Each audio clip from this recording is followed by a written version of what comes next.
Bonjour Mélanie. Bonjour Daniel. Alors, on va faire notre nouvelle vidéo. Ça fait un moment qu'on n'en a pas fait on va faire une nouvelle vidéo sur une polarité qui est le mental et les émotions. Donc, comment aller vers une cohérence entre le mental et les émotions plutôt qu'une incohérence, une séparation entre les deux. Et en quoi ce mariage de ces deux pôles qui sont opposés, bien sûr, à la base, surtout dans notre mode de fonctionnement occidental, euh, peut arriver à se marier et à se réunir. Et qu'est-ce que ça nous apporte quand on a réconcilié ces deux espaces euh, qui sont les émotions et le mental? Alors pour commencer, je pense qu'on va commencer à regarder un petit peu le mental, qu'est-ce que c'est pour être raccord sur nos définitions? Il ne faut pas confondre le mental avec la conscience. La conscience est un espace à l'intérieur de nous qui est relié à la source de la vie, relié à ce qui nous a créés. C'est cette harmonisation, c'est cet état où on peut être subjugué par un magnifique paysage. En ce moment, c'est le printemps. Là où j'habite, moi, en Dordogne, il y a la verdure partout. Tout est en train d'exploser, d'autant qu'il y a chaleur et pluie. Donc, c'est vraiment une nature à foison. Quand on se promène, c'est vraiment de toute beauté. Et ça active des espaces en moi de connexion à la nature, de connexion à la vie, de connexion à l'univers. Et à travers cette connexion peut agir ma conscience et cette conscience, ma conscience connectée, reliée au tout, peut intervenir dans ma vie. Elle va intervenir dans ma vie à travers le mental, un peu comme un traducteur. Il y a déjà les sentiments, les impressions au niveau de la conscience, la perception que l'on a de notre environnement, de ce que l'on devrait faire, de ce qui est juste pour nous. Donc cette écoute, cette intuition qui fait partie de la conscience. Ensuite, nous avons besoin pour que ça arrive au niveau de la matière de notre vie terrestre, hein, nous avons besoin un peu comme d'un traducteur ou de traducteur au pluriel qui serait le mental d'un côté au niveau des analyses et les émotions qui sont les ressentis. Et l'objectif, au final, hein, est, en étant aligné avec les intuitions, les perceptions qui nous arrivent de notre conscience, comment les mettre en place dans notre vie, c'est en harmonisant le mental et les émotions. L'action qui vient d'un mental-émotion harmonisé sera une action juste, puissante, connectée et en conséquence la réalisation, la matérialisation de cet événement ou de ce projet adviendra beaucoup plus facilement. Voilà. Et donc, voilà, je vous ai donné la conclusion avant de démarrer. Donc là, maintenant, on va débattre un petit peu sur justement, ben, qu'est-ce qui cloche finalement dans le système, parce que dit comme ça a l'air très, très cool et très simple, hein. Mais à la fin de l'histoire, le système, il marche pas trop bien, quoi. Donc, ben, notre mental, qu'est-ce qu'il vient nous dire et comment il fonctionne. Est-ce que tu veux démarrer un petit peu là-dessus, Mélanie, juste pour partir un petit peu sur cette notion hein, du mental, qu'est-ce qu'il est, qu'est-ce qu'il fait? Oui, alors le mental, c'est vraiment quelque chose qui va se construire tout au long de notre existence. On reparlait de l'enfant où on considère qu'un enfant devient mental à partir de l'âge de environ 6 7 ans. Chez l'enfant, la partie émotionnelle est beaucoup plus présente que le mental initialement. Et c'est vrai que le mental, on va parler de raison, de logique, d'analyse, de quelque chose qui va œuvrer en permanence pour notre protection et notre survie. Il va être conditionné par l'environnement familial, sociétal, religieux, tout ce qu'on va nous inculquer au cours de l'enfance, pas mal. Comme par ailleurs, on va aussi nous sélectionner les bonnes émotions et les mauvaises émotions, bien toujours au bien ou au mal. Voilà, le mental va faire en sorte qu'on reste dans cette ligne de construction qu'on a connue depuis le départ. On parlait de Joe Dispenza à un moment pour dire un petit peu l'importance du mental et de nos pensées. Du coup, en chiffres, on a à peu près 60 à 70 000 pensées par jour et elles sont environ à 90% les mêmes que celles de la veille. Et c'était intéressant parce que ça entraîne tout un schéma, les mêmes pensées, donc les mêmes choix, les mêmes comportements, les mêmes expériences, les mêmes émotions. Et donc, on rejoue un petit peu en permanence. Donc, si on n'interroge pas, on est quand même un peu coincé dans quelque chose de très mentalisé, quoi. Ouais, ouais. Ça montre bien qu'à ce niveau-là, 70 000 pensées, dont 90% sont les mêmes tous les jours, hein, nous montrent qu'on ne maîtrise rien au niveau de nos pensées. Ensuite, on cherche à avoir de nouvelles expériences avec les mêmes pensées. Donc ça, c'est impossible. C'est ça qui nous est dit, quoi. Les mêmes pensées engendrent les mêmes choix, les mêmes comportements, etc. Ça veut dire que, en fait, je ne peux pas faire de nouvelles expériences si je continue à avoir les mêmes pensées. Ensuite, le mental est dans le cerveau et le cerveau a deux lobes. Deux lobes, donc une dualité. Et va osciller entre une chose et son contraire. Et la polarité qui se trouve à l'intérieur du mental, c'est le fait qu'il est soit dans le passé, soit dans le futur. Et que les projections du mental sur le futur sont uniquement basées sur l'expérience vécue dans le passé.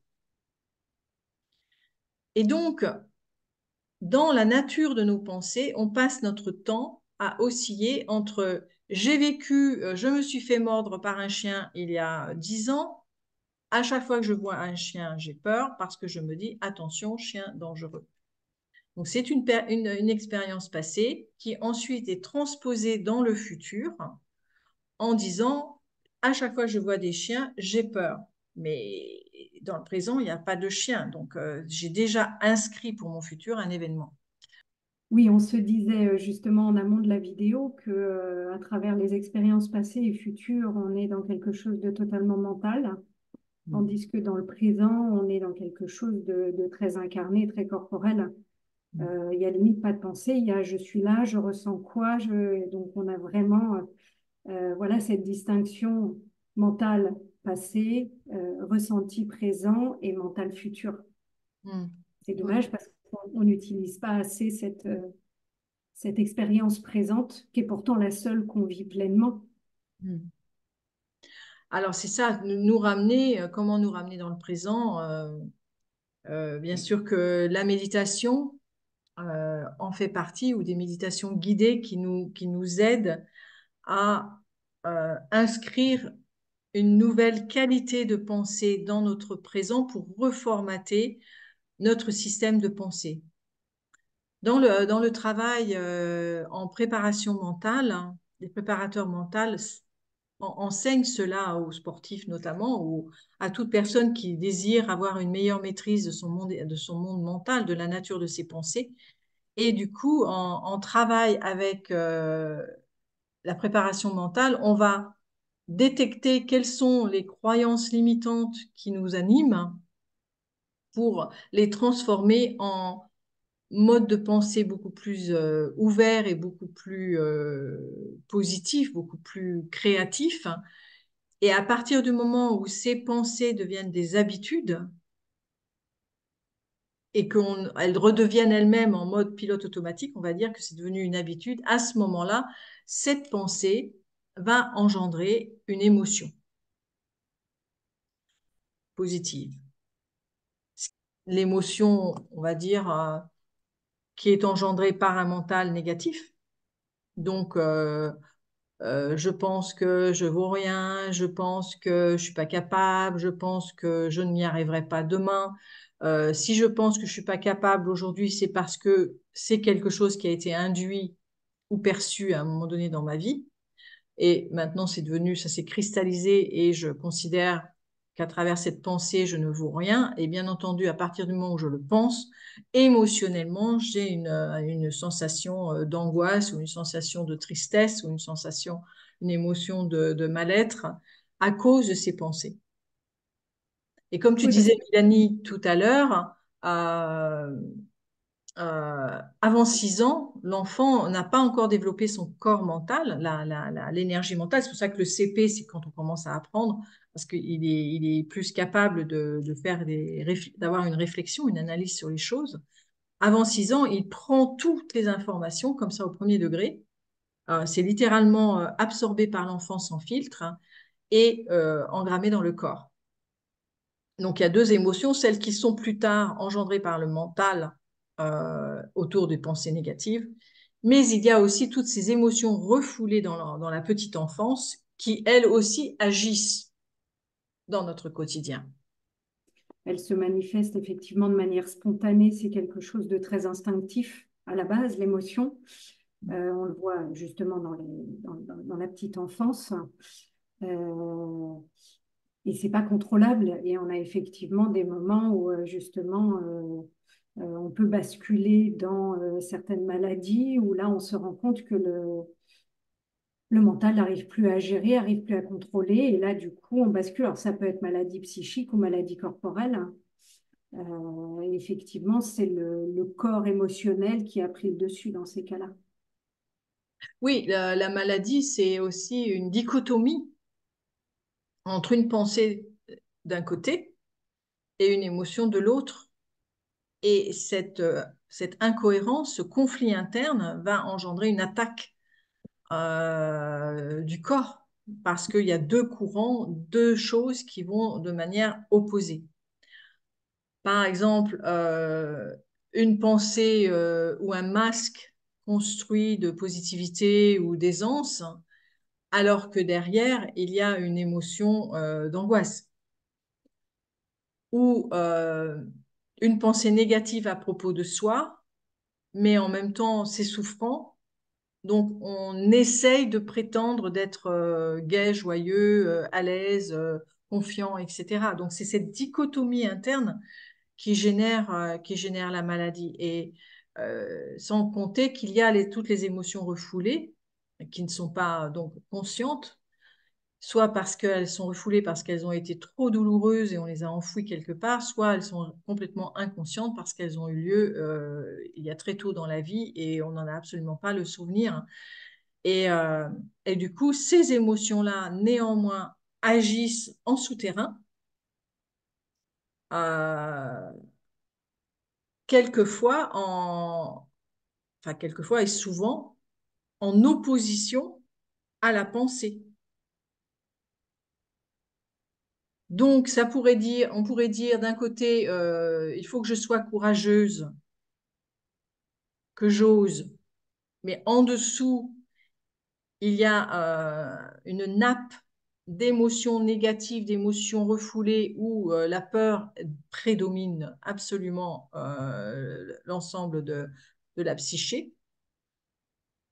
Auquel cas, cette phrase je vais être courageuse, je suis courageuse ne pourra pas s'accomplir réellement parce que en dessous, il y aura la peur qui sera si puissante qu'elle va complètement embarquer toute la psyché, qui va engendrer des pensées de peur ensuite. C'est pour ça que nous, avec les méthodes Python, on travaille beaucoup en repassant par l'émotionnel et par le corps pour donner une vraie place à cette émotion niée. Parce qu'il y a qu'en repassant par là que petit à petit, on va déconstruire le schéma mental qui y est associé et offrir un espace plus rassurant et peut-être justement de courage pour rester dans l'exemple Mm. et de voir, j'y suis allée, il s'est rien passé, ça a été douloureux, mais tout va bien. Et donc là, le courage prend toute sa place et tout son sens.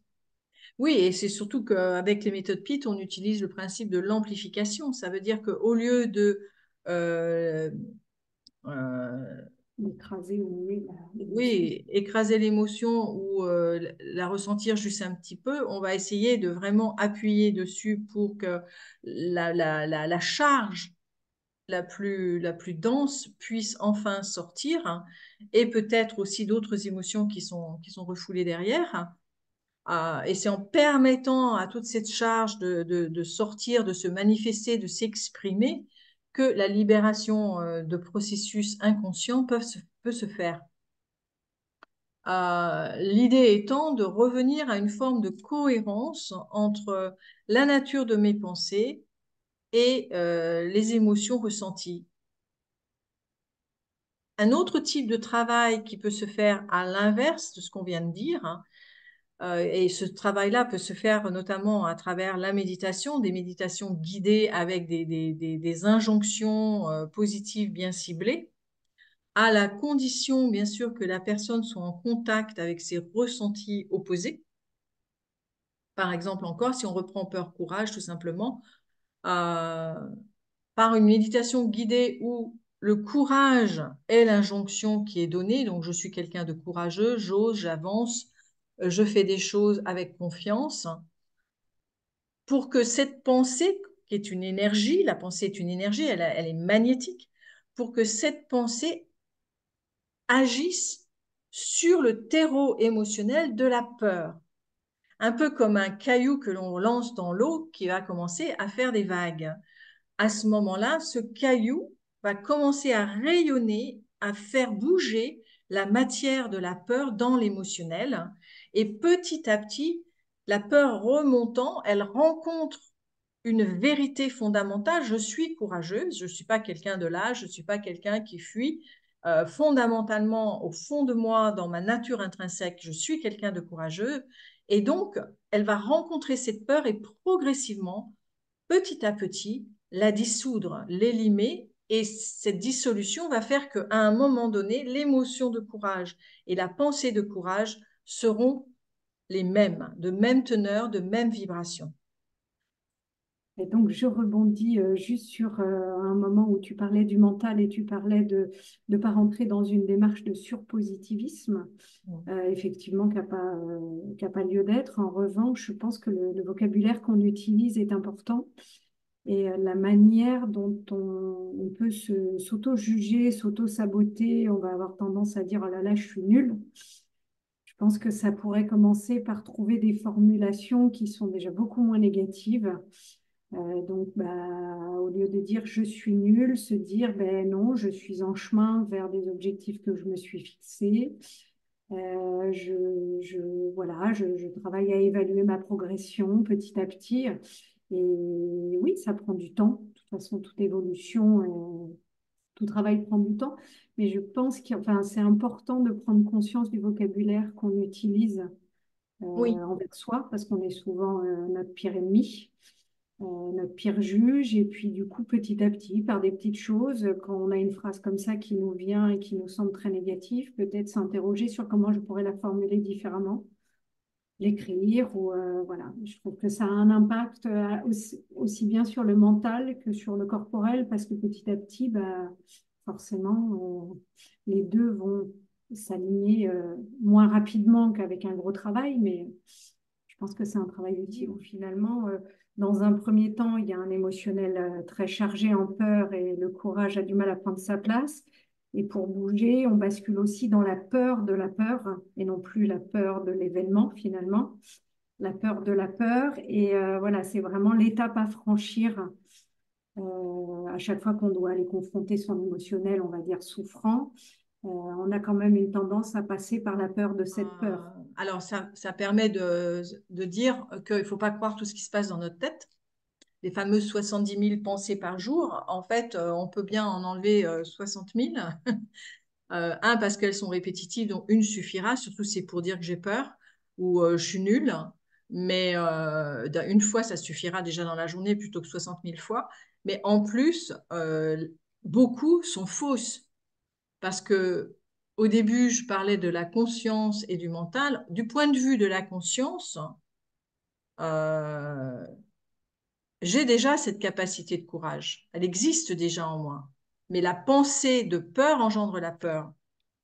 Si par contre, j'envoie une information alignée et juste de courage, j'ose, à ce moment-là, euh, elle va rencontrer la peur. Mais cette information alignée de courage, je ne dois pas la lâcher parce qu'elle est vraie. Je ne dois jamais la lâcher. C'est, je suis pas d'accord. Je suis quelqu'un de courageux. J'ai fait ça, ça, ça, ça et ça. je peux le faire, je suis capable, je suis quelqu'un de courageux, j'ai fait ça, ça et ça et ça. Encore et encore et encore. Et à chaque fois que c'est réitéré, que je tiens ce fil dans mon labyrinthe émotionnel et mental, je tiens le fil pour retrouver mon chemin dans ce labyrinthe comme le fil d'Ariane.